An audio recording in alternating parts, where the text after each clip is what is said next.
여러분 2023년 송구 영신 예배 자리에 오신 여러분들을 진심으로 환영합니다. 한 해를 보내고 다가오는 새해를 맞이해야 되는 시점입니다. 그래서 오늘 밤은 용서라고 하는 이런 제목으로 말씀을 전하려고 생각합니다. 용서라고 하는 이런 단어를 국어사전에서 한번 찾아보면요, 지은 죄나 그리고 잘못한 일에 대하여 꾸짖거나 벌하지 않고 어떻게 하는 겁니까? 덮어주는 것. 이걸 여러분 용서라고 이야기를 하고 있습니다. 그래서 용서라는 의미를 우리가 정확하게 짚고 넘어가는 게 참 중요한 것 같습니다.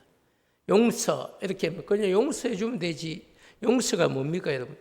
그 사람이 지은 죄나 그 사람이 잘못한 일에 대해서 꾸짖거나 따지거나 그리고 벌을 주지 않고 그냥 그대로 뭘 한다는 겁니까? 덮어주는 것. 그게 여러분 용서예요. 그게 여러분 용서입니다. 국어사전에 정확하게 그렇게 정의를 내리고 있습니다. 사람들이 여러분 살아가면서 누군가에게 상처를 여러분 주기도 하고요, 또 상처를 받기도 합니다. 때로는 피해를 입히기도 하고 또 어떤 때는 피해를 입기도 합니다. 그렇기 때문에 여러분 사람이 자신에게 상처를 주거나 피해를 입힌 사람을 진심으로 용서하고 살아간다는 것이 생각보다 그렇게 쉽지가 않습니다. 제가 그죠? 여러분 오늘 저녁에 용서하십시오 이런다고 여러분, 목사님이 이야기했으니까 내가 용서해야 되겠다, 그게 쉽겠습니까? 제가 그냥 용서하십시오 여러분, 예 알겠습니다 이래놓고도 돌아가서는 뭐가 안 되는 거예요? 용서가 안 되는 겁니다. 여러분 그런 어떤 마음인지 아시죠? 오늘 은혜 받았으니까 내가 오늘 말씀대로 그 사람을 뭐 해야 되겠다? 용서해야 되겠다, 이런 생각을 가지고 가요. 그죠? 그게 정상이죠. 은혜를 받았는데 오늘 저녁에 말씀처럼 내가 도무지 용서가 안 되는데 그래도 목사님이 용서하라니까 내가 오늘 하나님의 음성을 듣고 그 사람을 용서해야 되겠다, 이래 마음을 먹고 여러분 그렇게 은혜 받고 가요. 그런데 자고 내일 아침에 일어났는데 용서가 안 되는 거예요. 한 번도 그런 감정을 못 느껴보신 모양인데 여러분, 그래서 그만큼 용서라는 것이 사실 어렵다, 이런 얘기를 하고 5번, 10번 용서해야 되겠다 마음을 먹는데도 실상 여러분 용서한다는 것이 어렵다는 겁니다. 제가 여러분 우리 교회 아닙니다. 꼭 이런 얘기를 하면 우리 교회처럼 생각하는데 우리 교회 아니에요. 제가 과거에 부교육자로 여러분 섬길 때 그때가 교회가 조금 규모가 있어서 교구가 있었고요, 교구 신방을 부목사님들에게 다 이렇게 맡겼습니다. 그런데 제가 신방을 하면서 어느 집사님 가정을 신방을 했는데 그분으로부터 전해들은 이야기인데요, 말씀을 생각하면서 그분이 생각이 나는데 그 집사님이 특별히 고질적인 어떤 질병도 가진 분이 아니었습니다. 그런데 밥맛도 없고 여러분 잠도 잘 오지 않고 몸도 시름시름 아프기 시작해서 결국 어딜 갔겠습니까? 병원을 간 거예요. 동네에 있는 병원을 가니까 잘 모르겠다고 큰 병원 가더니 또 큰 병원을 갔습니다. 그래서 여러 가지 진찰을 다 받았는데 병원에서도 그 집사님에게 병의 원인을 알 수 없다고 그렇게 진단을 내린 겁니다. 왜 그렇게 몸이 아픈 건지 이유를 모르는 거예요. 그래서 마지막으로 심리 치료를 하는 곳에 가서 치료를 하는 중에 원인을 발견하게 되었다는 이야기를 들은 적이 있습니다. 제가 너무 궁금해서 물었죠. 근데 원인이 뭡니까? 이러니까 그 집사님의 남편이 과거에 외도를 한 적이 있었다는 겁니다. 그런데 그때 집사님은 남편의 외도를 다 용서해 주겠다고 분명하게 생각했고 또 말도 했답니다. 그래 내가 용서해 줄게, 그렇게 이야기를 했는데 입으로는 여러분 용서해 준다고 이야기를 했는데 마음 깊은 곳에서는 남편의 외도를 용서하지 못하고 계속 살았다는 것입니다. 자 여러분, 그런데 용서하지 못한 그 마음의 병이 계속 자신을 짓누르고 결국엔 여러분 자기를 힘들게 하고 자기 자신에게 병이 되어서 그렇게 힘들었다는 이야기를 들은 적이 있습니다. 사랑하는 여러분, 살아가면서 정말로 하기 힘든 일 중 하나가 뭡니까? 용서하는 거예요.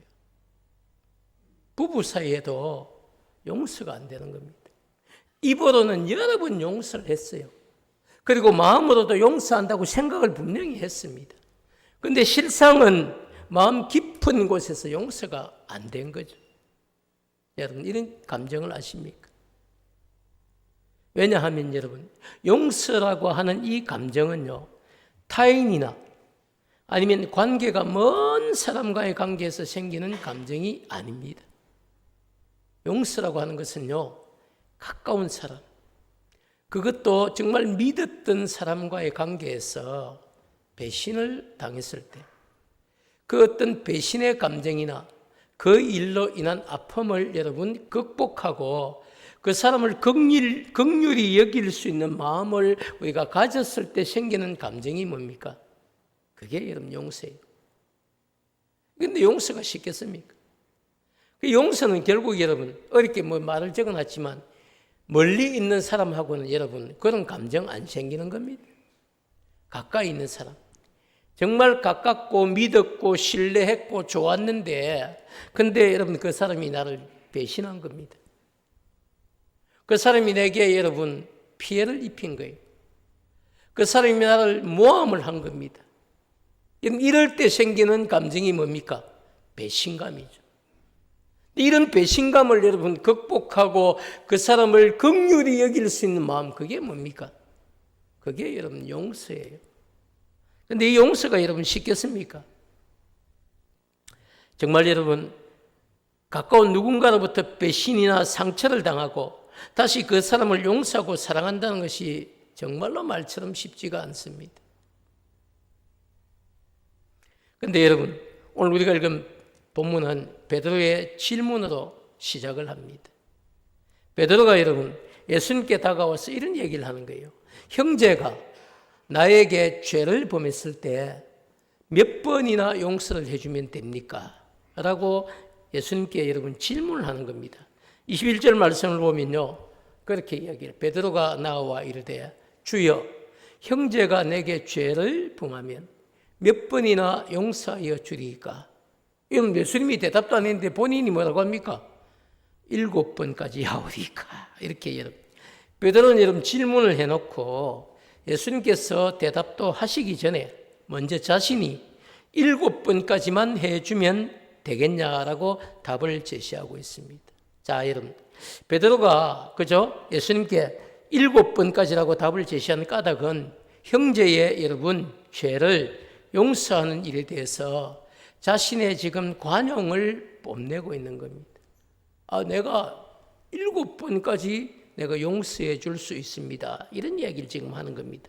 왜냐하면요, 베드로가 살던 당시에 율법을 가르치는 사람들이 있습니다. 그들이 누구냐면 랍비예요. 랍비라는 선생님을 이야기하거든요. 무슨 선생님이냐면 율법 선생님. 율법을 가르치는 이 랍비들의 가르침은요, 형제가 죄를 범했을 때 몇 번까지 용서해 주면 되느냐? 몇 번? 여러분 잘 아는 거 있잖아요. 3번. 3번까지. 형제가 너에게 죄를 범했을 때 몇 번까지 용서해 주라? 3번은 용서를 해 주라. 그게 여러분 랍비들의 가르침. 그 율법의 여러분 가르침이었어요. 자, 그런데 여러분 이런 베드로는 그죠? 당시에 랍비의 어떤 가르침을 뛰어넘는 7번의 용서를 지금 자신이 이야기하고 있습니다. 7번까지 하면 되지 않겠습니까? 그러면서 자기의 관용을 지금 제시하고 있는 거죠. 결국은 무슨, 여러분, 베드로의 입장에서 또 옆에 있는 다른 제자의 입장에서 생각해 보면요, 베드로가 제시한 7번의 관용은 당시로서는 파격적인 제안입니다. 왜냐하면 대부분 다 3번으로 생각합니다. 형제가 죄를 범했을 때, 저 배웠습니다. 몇 번? 3번. 3번까지만 용서하면 되는 것 아닙니까? 4번째는 약정없습니다. 이런 거 아닙니까, 여러분? 그런데 베드로는 그렇게 랍비들이 우리를 가르치지만 저는 주님 7번까지는 할 수 있습니다. 왜 7번일까요? 그 당시 7번을 완전수로 생각했거든요. 7번까지만 하면 그래도 제가 완전히 용서한 것 아닙니까? 근데 여러분 이 말 안에는 뭐가 있습니까? 8번은 안 됩니다. 이런 뜻도 있는 거예요. 7번까지 제가 7번까지는 용서를 하겠습니다. 저는 그런 마음을 가지고 있습니다. 이런 이야기를 지금 하고 있습니다. 그런데 여러분 베드로가 제시한 이 7번의 용서를 들으신 예수님의 반응은 베드로가 한 7번의 제안을 정말 무색하게 했습니다. 왜냐하면요 22절 말씀을 보면 이렇게 이야기를 하는 거예요. 7번뿐 아니라 7번을 몇 번? 70번까지라도 뭐 해야 된다? 용서를 해야 된다. 이거 너무 충격적이 별로 안 놀리시네요. 이건 다 아시는 내용이라서. 여러분, 그런데 한 절 한 절 여러분 지금 베드로하고 예수님의 대화를 쭉 이렇게 여러분 한 절 한 절 우리가 생각하면서 말씀을 읽다 보면요 너무 충격적이죠. 왜냐하면 율법의 가르침은 3번이었어요. 그런데 베드로는 그것을 뛰어넘어서 7번까지 자기가 용서하겠다고 자랑하듯이 탁 이야기를 했습니다. 그럼 예수님 뭐라고 했어요?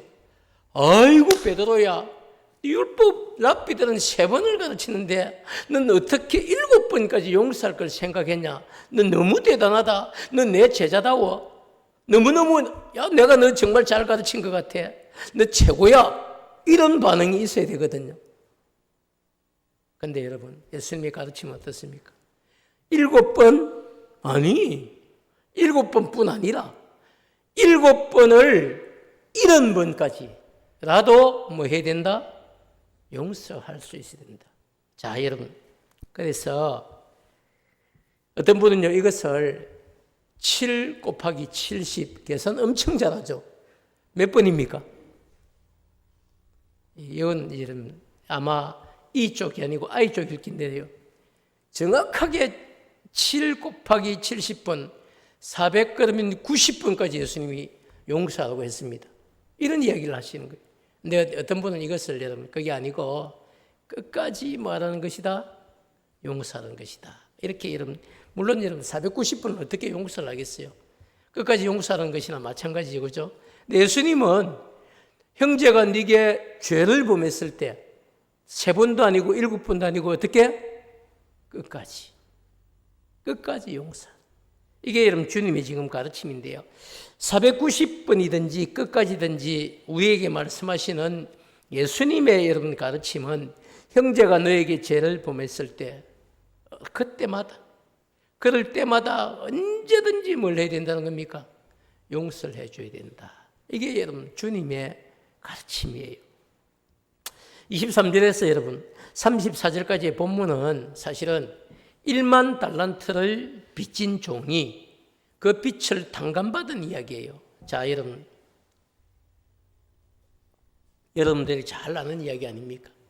주일학교 다니는 애들도 들었던 이야기고요. 중고등부를 그친 애들도 들었고 또 여러분도 저에게 여러 번 설교를 들었습니다. 1만 달란트를 빚진 종이 여러분 빚을 탕감받는 이야기를 지금 본문이 계속하고 있는데요.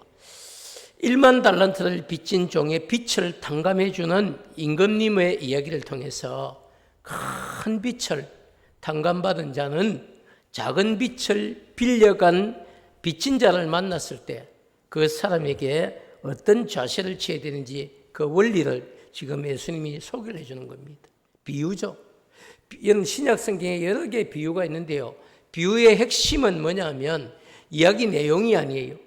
그 비유의 핵심은 그 이야기를 통해서 우리에게 전해주려고 하는 영적인 원리를 여러분 발견해야 되는데요.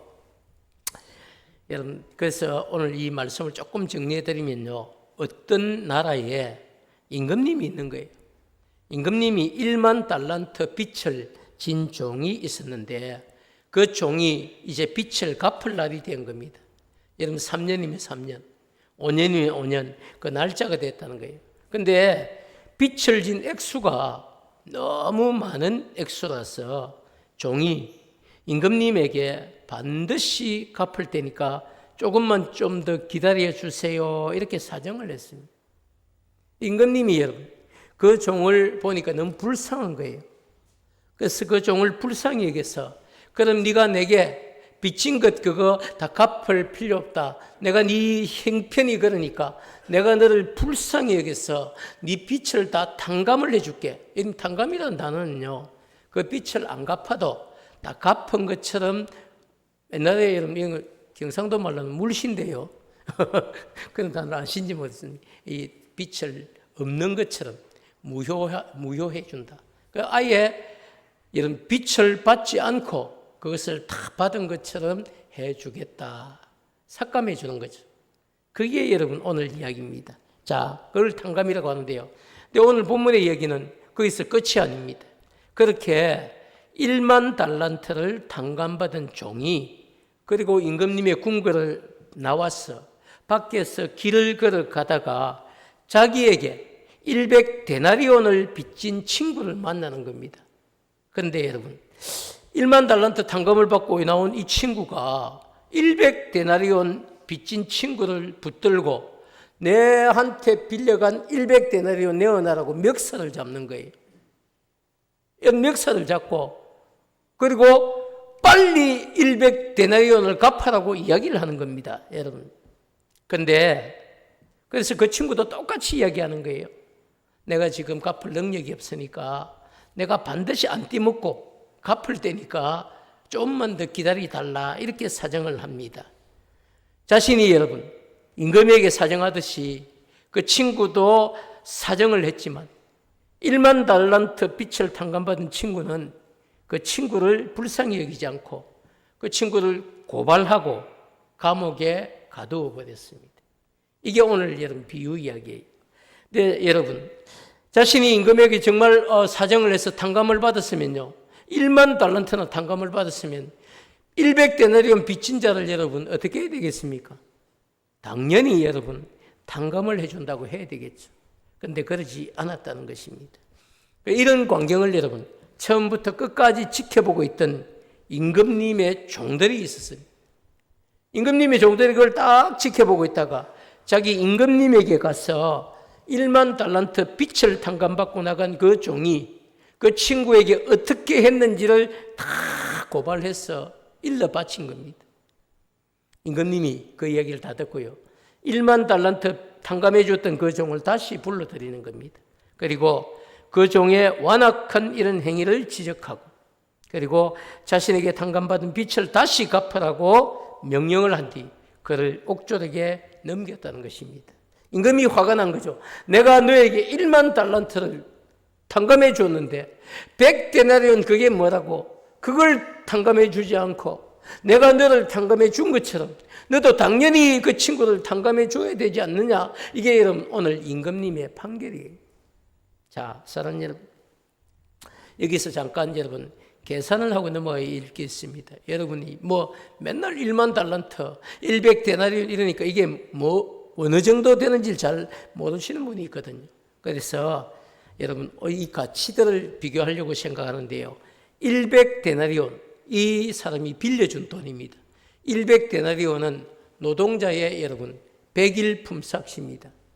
이게 좀 이해가 빠르겠죠. 노동자의 하루 품삯을 우리가 10만 원으로 생각하면 그 돈이 얼마가 되겠습니까? 약 1,000만 원 정도. 이 사람이 자기 친구에게 1,000만 원을 빌려줬다는 이야기입니다. 적은 돈 아니지만은요, 자신이 탕감받은 돈에 비하면 어떻습니까? 이건 돈도 아니에요. 왜? 여러분 한번 보시죠. 당시에 팔레스타인에서는요, 한 달란트는 6,000데나리온입니다. 여러분 한 달란트가 몇 데나리온요? 6,000데나리온. 감이 없는데 밤이 돼서 계산이 안 되실 수도 있는데 제가 계산을 다 해놨습니다. 그래서 팔레스타인은요, 돈의 단위가 있는데 이 임금에게 탕감받은 것은요 1만 끝수가 뭡니까? 달란트예요. 그런데 이 종이 그죠 탕감받은 종이 친구에게 빌려준 돈은 단위가 뭡니까? 데나리온이에요. 그런데 여러분 한 달란트는 6,000데나리온입니다. 6,000데나리온은 노동자의 여러분 6,000일 품삯입니다. 자, 그러면 여러분 계산을 해보면 10만 원으로 계산을 하면요 곱하기 6,000일이 되는 겁니다. 그래서 한 달란트가 약 얼마 되는 겁니까? 6억에 가까운 돈입니다. 한 달란트가 6억이에요. 한 달란트만 해도 여러분 노동자가 약 20년간을 한 푼도 쓰지 않고 저축해야만 모을 수 있거나 갚을 수 있는 돈입니다. 한평생 일해가 한 푼도 안 써도 겨우 한 달란트 갚을 수 있는 겁니다. 자, 그런데 여러분 1만 달란트라고 하는 빚은요, 계산을 하면 어떻게 되느냐? 6억 곱하기 뭡니까? 1만이에요. 별로 안 놀라시네요. 우리 교회는 간이 좀 큰 것 같습니다. 자, 그런데 여러분 계산기로 계산을 해보면요, 6억 곱하기 1만은 얼마냐? 6조입니다. 6조. 이 6조라는 돈은 한 개인이 여러분 당시에는 평생을 벌어서도 갚기 힘든 돈의 단위죠. 이걸 여러분 임금이 이걸 뭐 해줬다는 겁니까? 탕감을 해줬다는 거예요. 6조라고 하는 이 돈을 여러분 탕감을 해주는 거예요. 자신의 힘으로서는 갚기 힘든 어마어마한 여러분 빚을 탕감받고 그리고 궁에서 나온 거예요. 얼마나 여러분 기분이 좋겠습니까? 날아갈 것이 기분 좋겠죠. 왜? 6조를 여러분 탕감을 받았는데 여러분, 자, 그런데 여러분 이때 나온 친구가 왕궁문에 나오자마자 1,000만 원을 빚진 친구를 만난 겁니다. 그 친구의 여러분 빚을 탕감해 주지 않고 그 친구에게 멱살 잡고 흔들다가 결국은 어디에 집어였습니까? 감옥에 집어넣은 겁니다. 용서받은 여러분 사람으로서 해야 될 처신은 아니라는 것이죠. 다시 원점으로 여러분 돌아가서 누군가를 여러분 용서한다는 것이 쉽지가 않다는 겁니다. 그러나 예수님께서 제자들에게 들려주신 이 비유의 핵심은요, 주인으로부터 큰 빚을 탕감받은 사람은 당연히 작은 빚을 탕감해 주면서 살아가야 된다는 사실이 이 비유의 핵심입니다. 자, 사랑하는 여러분, 1만 달란트에 빚진 것, 여러분 1만 달란트 빚진 것 뭘까요, 여러분? 1만 달란트의 빚은요, 임금님, 즉 하나님 앞에서 우리가 지은 우리 평생의 여러분 죄값입니다.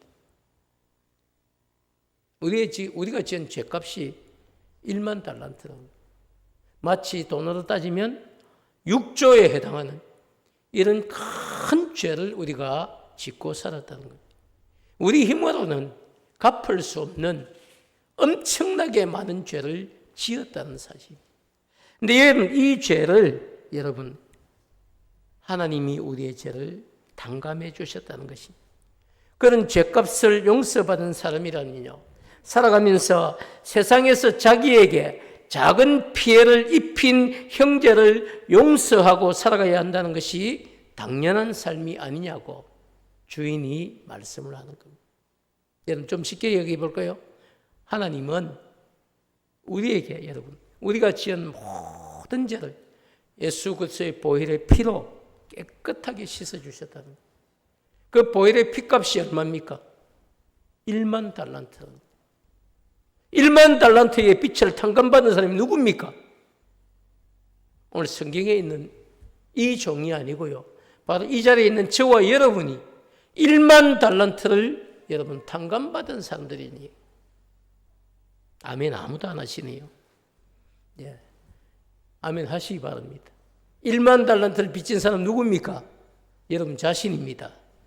여러분 그걸 깨달아야 오늘 이 비유가 내게 주신 비유가 되는 거예요. 아니면 성경에 나타난 그냥 비유 이야기밖에 안 되는 겁니다. 1만 달란트를 여러분 탕감받은 바로 그 사람이 나라는 사실을 고백할 때에 이 비유가 여러분 우리의 것이 되고 나의 것이 되는 거죠.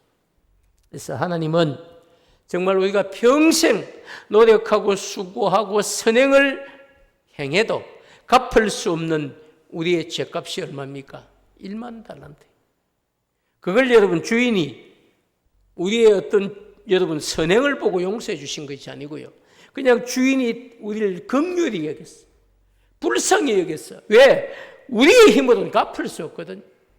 그래서 주인이 정말 우리를 긍휼히 여겨서 우리를 탕감을 해줬다는 거예요.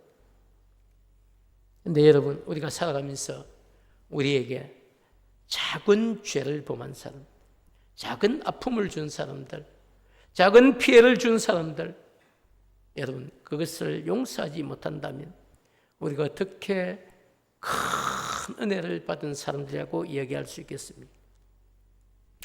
그럼에도 여러분 불구하고 용서라는 것은 그냥은 하기 힘든 감정입니다. 그렇기 때문에 자신이 하나님께 받은 은혜가 얼마나 큰지를 깨달은 사람만이 할 수 있는 게 뭡니까? 그게 용서예요. 내가 받은 은혜가 정말 크구나, 이런 것을 여러분 깨달은 사람이 할 수 있는 게 뭡니까? 그게 여러분 용서입니다. 근데 여러분 용서를 하고 나면요, 그 다음부터 얼마나 큰 평안을 누릴 수 있는지, 그 감정은요, 체험해보지 않은 사람은 알 수 없는 감정이에요. 누군가를 한번 진심으로 한번 용서해 보셨습니까? 그리고 난 뒤에는 오는 평안이 있어요.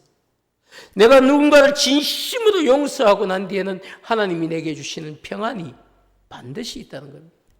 용서하기 전에는 진짜 누릴 수 없었던 평안이 그 다음부터 내게 찾아오는 겁니다.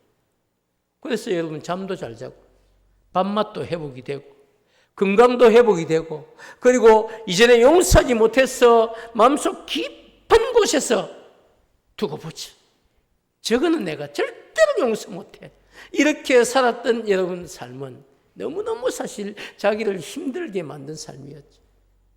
근데 용서하고 난 뒤에는 그저 눈만 붙이면 잠이 없고, 밥만 뭐 두 숟가락 먹어도 여러분 살이 붓고, 얼마나 여러분 행복한지 모릅니다. 이건 여러분 정말 체험해 본 사람만이 느낄 수 있는 은혜와 축복입니다. 설교를 여러분 시작할 때 말씀드렸던 그 집사님은요, 심리치료를 통해 병의 원인을 발견하고 하나님 앞에 나아가서 자신의 남편을 진심으로 용서할 수 있는 마음을 자기에게 부어달라고 여러분 열심히 기도를 했답니다. 그리고 어느 순간 자기도 모르는 사이에 자기의 마음에 평안이 찾아왔다. 그리고 몸도 마음도 회복이 되었어. 자신이 정말 용서하지 못한 그런 삶을 살 때하고 용서를 하고 난 뒤의 삶이 너무너무 달라졌다는 이야기를 제게 간증을 한 적이 있습니다. 사랑하는 여러분, 만약 우리에게 죄진 자를 용서하지 않으면 어떻게 될까요? 35절 말씀 우리에게 분명하게 이야기를 하고 있습니다. 35절 우리 한번 같이 읽을까요? 시작. 너희가 각각 마음으로부터 형제를 용서하지 아니하면 나의 하늘에서도 내게 이같이 하시리라. 여러분, 이 말씀이 좀 두렵지 않습니까? 너희가 각각 마음으로부터 형제를 용서하지 아니하면 나의 하늘 아버지께서도 너희에게 이와 같이 하시리라. 여러분, 이건 주님의 말씀이에요. 주님이 가르친 말씀입니다. 여러분, 우리가 마음으로부터 형제의 잘못을 용서하지 않으면요, 하나님께서도 우리의 죄를 용서해 주시지 않는다는 분명한 가르침입니다. 뿐만 아니라 여러분, 마태복음 그죠 6장 9절에서 13절에 여러분 나오는 내용이 주님께서 가르쳐 주신 기도입니다. 우리가 알고 있는 주기도문이죠. 그 12절 말씀을 통해서 똑같이 동일한 이야기를 하는데요, 12절 말씀 이렇게 얘기합니다. 우리가 우리에게 죄진 자를 사하여 준 것 같이 우리 죄를 사하여 주시옵고. 주님이 가르친 기도입니다. 이렇게 너희는 이렇게 기도하라 해놓고 그 기도문 안에 우리가 우리에게 뭐한 자를, 죄진 자를 우리가 먼저 뭐한 것 같이 사하여 준 것 같이, 우리가 사하여 주고 뭘 요구하는 겁니까? 우리 죄를 사하여 주시옵고. 이게 영적인 여러분 원리예요. 예수님께서 그죠 우리에게 기도에 대해서 가르쳐 주실 때에 먼저 우리에게 죄진 자를 용서한 후에 하나님께 우리의 죄를 용서해 달라고 기도하라고 주님이 가르치셨다는 겁니다. 이게 여러분 영적인 원리고 순서라는 사실을 잊으시면 안 됩니다. 사랑하는 여러분, 이제 조금 후면 새해가 시작됩니다. 어느새 여러분 2023년 한 해가 지나고, 그리고 송구 영신 예배로 우리가 모였습니다. 한 해를 돌아보면서 하나님 앞에 여러분 우리가 용서를 구할 것은 구하고요, 또 누군가를 용서해 주어야 할 것은 마음으로부터 용서를 해 주어야 합니다. 그래야 2023년 여러분 한 해를 감사함으로 잘 마무리할 수 있고 또 다시 다가오는 2024년 새해를 기쁨으로 맞이할 수 있습니다. 주님은 여러분 비유를 통해 제자들 뿐만 아니라 우리에게도 오늘 밤 말씀하고 계십니다. 32절과 33절을 우리 함께 같이 읽도록 하겠습니다. 시작. 이에 주인이 그를 불러다가 말하되 악한 종아 내가 빌기에 내가 내 빛을 전부 탕감하여 주었거늘 내가 너를 불쌍히 여김과 같이 너도 내 동료를 불쌍히 여김이 마땅하지 아니하냐 하고. 자, 그렇죠, 여러분.